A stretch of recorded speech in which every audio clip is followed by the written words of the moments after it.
Olá, amigos do Notícias Agrícolas. Estamos no ar com o nosso boletim de fechamento do mercado. Olhando para o comportamento da soja lá na Bolsa de Chicago, a gente entende dois movimentos diferentes. Para a soja disponível, para a soja que está ali pronta para ser vendida, um movimento negativo. Quedas no julho, por exemplo, de 11 pontos, perdendo ou se distanciando daquele patamar dos $14 que a gente viu a soja atingir. A safra americana, os contratos que equivalem aos negócios da safra americana, esses acabaram ali do lado, digamos, positivo, nem tanto, mas do lado estável ali da tabela, sem grandes modificações. Cito o exemplo do novembro, que fechou a $12,40 por bushel e teve uma alta apenas de meio ponto lá na Bolsa de Chicago. Mas enfim, o que está acontecendo com a soja, que momento é esse e o que está influenciando essa falta de direcionamento lá na Bolsa de Chicago? Quem traz mais detalhes para a gente é o Matheus Itagiba, está aqui com a gente já no vídeo. Seja bem-vindo, meu caro, obrigado por nos ajudar a entender um pouquinho mais o mercado. O Matheus é analista lá da Pátria Agronegócios. Conta para mim, Matheus, boa tarde para você, meu caro. Conta para mim o que está acontecendo aí com esse mercado da soja e o que a gente pode entender desse movimento, principalmente no dia de hoje. Boa tarde, Alex. Boa tarde para a nossa audiência. Mais uma vez, obrigado por me receber.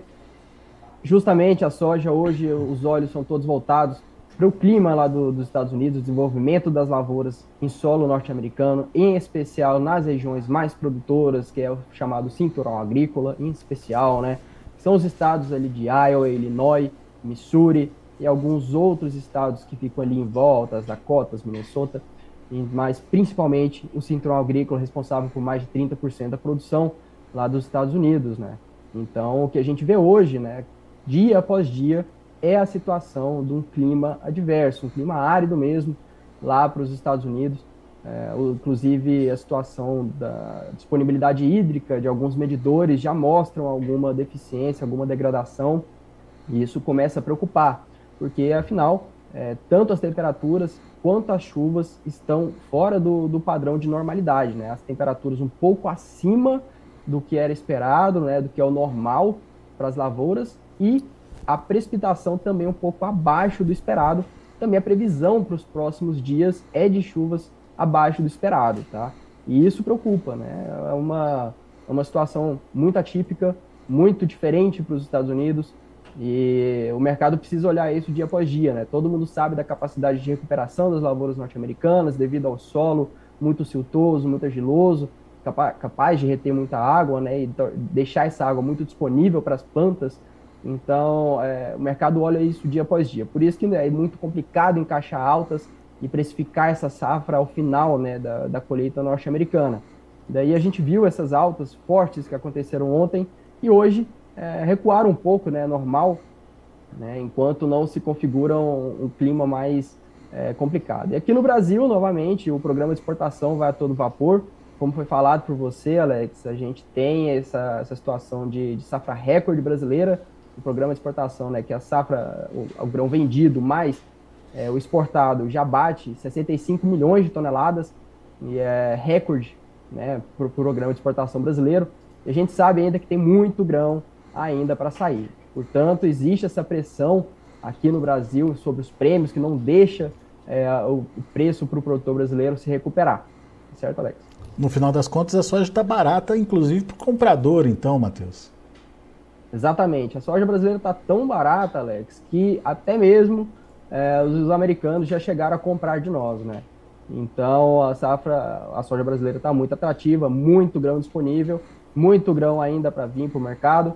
E aí a gente vem para o mês de julho, que já está na porta, com muito milho para chegar, né? E a gente tem esse embaraço logístico brasileiro, né? Como é que vai fazer para mais de 100 milhões de toneladas de milho para ser escoado, mais 40 milhões de toneladas estimadas ainda de soja para ser vendida dessa safra, certo? Então, a capacidade logística brasileira dificulta a recuperação de preços, né, no final das contas. E aí a gente vê essa situação que dificulta, né, mesmo com uma possível quebra lá nos Estados Unidos, a recuperação dos preços aqui no Brasil. Então tá, então vamos entender direitinho.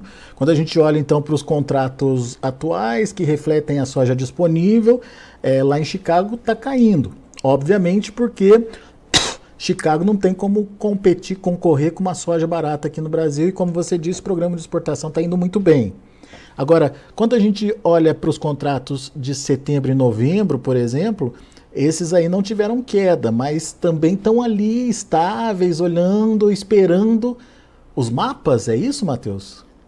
Perfeito, exatamente, Alex. No final das contas, a gente olha para esses meses, né? De fato, quando a gente olha até para outras commodities, é o momento que a demanda ela aumenta, até mesmo para o petróleo. Passou aqui pela cabeça, né? A demanda do segundo semestre ela aumenta e existe esse ponto de suporte, inclusive para o petróleo para o segundo semestre. Mas, como você disse, né? O momento de colheita lá nos Estados Unidos e entra essa questão, né, da paridade com a soja brasileira. Então, de fato, o clima não melhorando lá, como é que faz para cair essa soja dos contratos de setembro e novembro, né? Uhum. Por isso que hoje realmente ficou estável. Não teve melhora nos mapas, não teve indicação de precipitação significativa. De fato, hoje o que tinha para fazer era continuar estável essas cotações. Boa. Agora, uma coisa me chamou a atenção. Você falou de programação recorde aí de exportação, mas ainda assim, pelo que eu entendi, vamos carregar muita soja para o segundo semestre, Matheus. Apesar das exportações terem bons volumes negociados, a safra brasileira é muito grande, o que indica que teremos bons volumes também para o segundo semestre.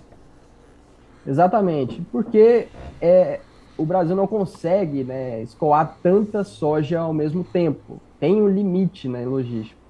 E aí, hoje, novamente, 65 milhões de toneladas de soja vendida, mais negociada, né? Negociada, mais embarcada. É recorde para o Brasil, mas a gente tem ainda 40 milhões de toneladas dessa safra para ser escoada. E junto a isso, a gente tem a safra de milho chegando, né? A segunda safra, principalmente ali do Mato Grosso, que já começou a colher, mas nada significativo até aqui. E a gente espera, né, que encha os bolsões aí logísticos que tiverem. Então, não tem como. A capacidade logística brasileira, né, a garganta brasileira, ela é uma só e não consegue comportar toda a capacidade de passar tanto grão por ela, né? Imagina, hoje tudo bem, ela está escoando praticamente soja, começando o programa de exportação de milho. Mas quando chegar do milho e a soja, é a mesma capacidade de escoamento. Não tem como aumentar. É o mesmo caminhão, é a mesma rodovia, é o mesmo navio, enfim, é o mesmo porto, né? Exatamente. E isso é um problema para a precificação, mas o fato de você levar volumes grandes para o segundo semestre também pode ser um complicador? Isso pode, de alguma forma, afetar na formação de preço, Matheus? Você diz do produtor? Do preço da soja no mercado interno, principalmente. Vamos ter compradores que absorvam essa soja que vai ser carregada para o segundo semestre? Internamente muito complicado, porque no final das contas o programa é realmente Ásia, né? Principalmente para a soja. Para o milho a gente espera que a demanda se recupere, né? Hoje a gente vê aqui no Brasil que a demanda está muito reticente, né? E com muitos compradores realmente esperando a colheita, né, para poder comprar lá na boca da colhedeira. E aí fica essa situação, né, essa queda de braço. Então fica muito complicado para os preços reagirem para o segundo semestre, tanto para a soja quanto para o milho. Lembrando que para a soja tem um agravante que é o dólar, né? Hoje, por exemplo, os Estados Unidos mantiveram a taxa de juros, né, o Banco Central, o Fed, mantiveram a taxa de juros e com os resultados como estão vindo, né, de queda de inflação, possivelmente o dólar perca força para o segundo semestre. Tem essa possibilidade também para agravar a situação do grão aqui no Brasil. Então, recuperação do dólar para 5,20 para ajudar nos preços aqui no Brasil também é complicado. Por isso, é uma soma de fatores que é um momento muito, muito negativo, né, para a soja, né, no sentido de recuperar, né, a estabilidade. É o cenário, talvez, base aqui daqui para setembro. E um outro complicador é se de fato tiver uma safra cheia nos Estados Unidos, né? Uma safra boa nos Estados Unidos, né? A gente teria safra boa nos Estados Unidos, pressionando preços em Chicago. A gente teria essa questão da soja pouco disputada no mercado interno pelo excesso de oferta, que isso segura, sem dúvida, aí, os prêmios, né? Evita uma alta dos prêmios que costuma acontecer no segundo semestre. E, por outro lado, tem essa questão do dólar que você bem trouxe aí para a gente, que pode ser que não ajude também, né? Então, temos um cenário bem ruim para a soja, né? Para a precificação, né? É um cenário muito complicado para aqueles que não se programaram, principalmente, né? Essa é a grande questão. A gente tem muitas variáveis para trabalhar e é preciso tomar uma decisão bastante assertiva, né? No que tá acontecendo. A gente tem que olhar o que está acontecendo com cada produtor, né? E ver o que ele pode fazer para tirar de vantagem nisso e diminuir os riscos para a próxima safra, né? Talvez esperar vender mais caro não seja a melhor estratégia, né? A gente precisa olhar os outros fatores para melhorar a capacidade, né, a rentabilidade do produtor. A outra questão é fertilizante, né, por exemplo. Ele precisa tomar uma boa decisão nisso aí, né, e não se complicar daqui para frente. Você está dizendo que para compensar essa perda de margem que o produtor pode ter com a queda no preço da soja, trabalhar o custo de produção, então, Matheus? Trabalhar o custo de produção, sem dúvida, olhar daqui para frente, parar de olhar para o passado, aprender com os erros, né? E evitar, né, e mitigar esses erros para o futuro. Existem muitas ferramentas para evitar, né, esse tipo de coisa. Hoje a gente aqui no Brasil, além de ver o melhor interesse dos produtores para as melhores logísticas, né, com bolsões, com silos.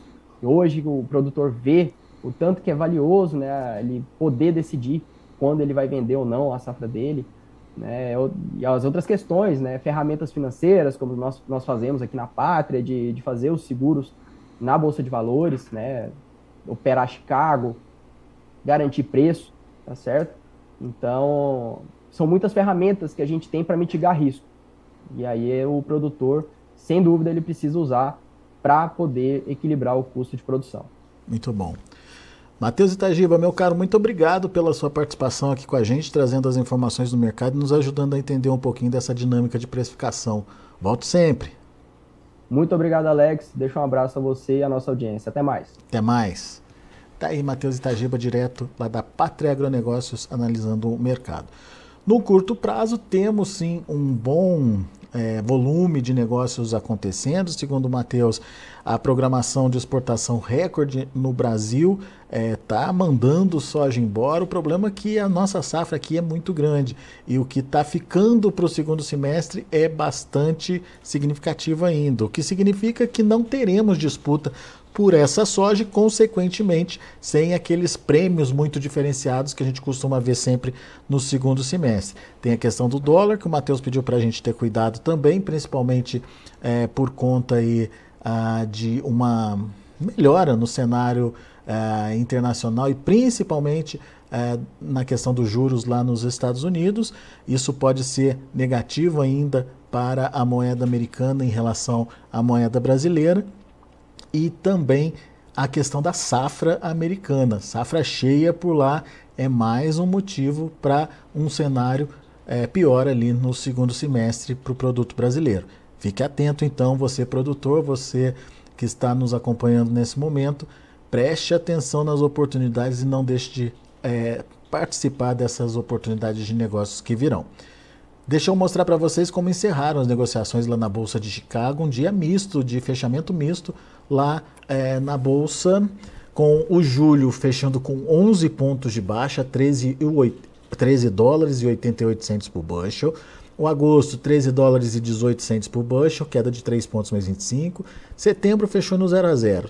12 dólares e 51 cents por bushel, e o novembro ganhou meio pontinho a 12 dólares e 40 cents por bushel. Ainda precisa de informação nova aí para direcionar um pouquinho mais os negócios para a safra nova lá nos Estados Unidos. Vamos ver o milho. Milho fechou no vermelho. Julho, 6 dólares e 7 cents por bushel, queda de quase 5 pontos. Setembro fechou com um ponto de baixa, 5,45. Dezembro, 2 pontos de queda, fechando a 5 dólares e 49 cents por bushel. E março já de 2024, 5 dólares e 58 centes por bushel, perdendo 2 pontinhos também. E para finalizar, o trigo. Trigo também no vermelho, julho 6 dólares e 30 centes por bushel, perdendo 6 pontos. Setembro 6,41, queda de 6 pontos mais 75. Dezembro 6,57, queda de 7 pontos. E o março de 2024, 6 dólares e 71 centes por bushel, recua aí de 6 pontos mais 75. São os números de hoje do mercado de grãos lá na Bolsa de Chicago. A gente fica por aqui. Agradeço a sua atenção, a sua audiência. A você que nos acompanha pelo YouTube, não esqueça de fazer sua inscrição no canal, não esqueça de deixar seu like e principalmente acione lá o sininho para que você possa ser avisado sempre que tiver um boletim ao vivo acontecendo aqui no Notícias Agrícolas. Combinado? Obrigado pela audiência, grande abraço, até a próxima.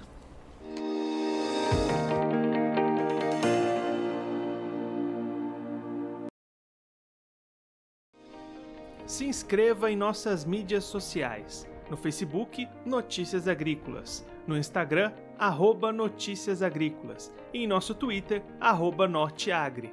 E para não perder nenhum vídeo, não se esqueça de nos acompanhar no YouTube e na Twitch, Notícias Agrícolas Oficial.